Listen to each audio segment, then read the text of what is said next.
habits and rituals. You're probably thinking I'm going to talk about exercise and nutrition.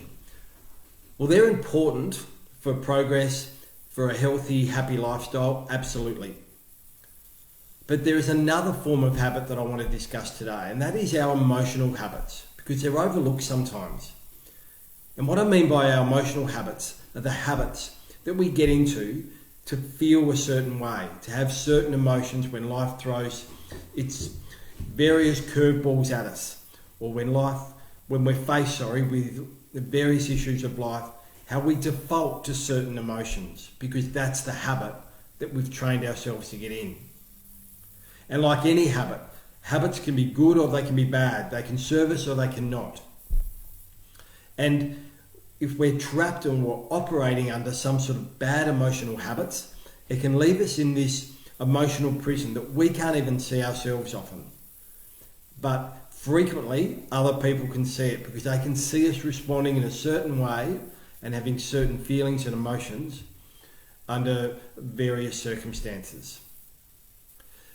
So let's look at some examples of some emotional habits to try and make this a bit clearer. So there's a lot of us out there who obsess or worry about other people's opinion about who we are and or what we're doing. And we look often for validation and for praise.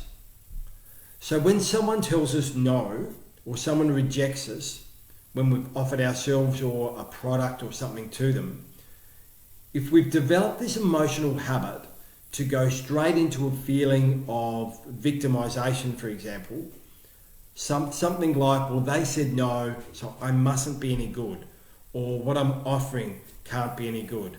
And then we get disillusioned and we give up. That's an emotional habit. But what if we change that emotional habit and tweaked it a bit? Instead, to think, well, that's just one person's opinion, so that might not even really matter. We'll go and offer it to someone else. We'll persist, have some self-belief about us and about what we're offering. And then we can keep going, because we know that self-belief and persistence are really crucial to success, to progress, but most of all, to happiness. Let's look at another example. If your emotional habit is to say to yourself when you get up in the morning, oh my God, I've got to go to work. Work sucks. I've got to do this. I've got to do that. If that's your emotional habit, your energy and your productivity are probably going to be a bit low. But if our emotional habit was tweaked a bit to say, when we get up in the morning, excellent, I get to go to work. So you're telling yourself you've got that opportunity.